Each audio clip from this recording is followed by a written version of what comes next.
How you doing? I'm here digging in the basement of a Southbury estate sale. This is a typical basement scene, but the trick to finding interesting things is to keep digging.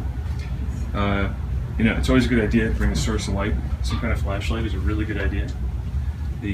And to keep looking, because if you just breeze over stuff, you may be looking for something specific. But if you look a little harder, you can find things that are interesting.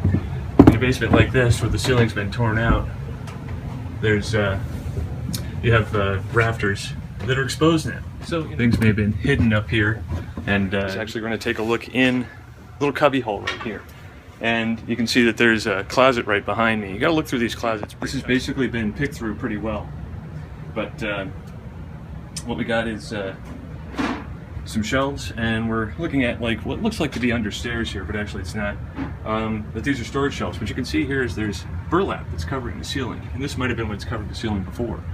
And so it's pretty easy if you just look back, take a deeper look. Let's see if we can look back there. Of course, I don't have my flashlight with me, but if I look here, you can see that there is a box that says Aurora Racing Set. Pull that down. Let's see. I'm gonna pull this out here. Sorry for my fingers in front of the camera. And this is what we see right here. And if you look right here, it says Aurora Racing Set, which is kind of cool. And you can see, typical in a basement. Sorry, it doesn't focus. There we go. That it's kind of mouse-eaten, and but inside, this looks like it hasn't been touched since the 70s. So what we have here is a racing set. But so you can see we got kind of a cool find here. This is a pretty old Aurora racing set, and the cars are even there, which is really pretty awesome.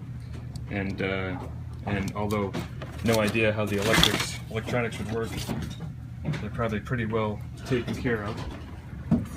But there's actually more in here too. Hey Lily Sale, how you doing? Let's look back here. And need the light? Yeah, actually I do.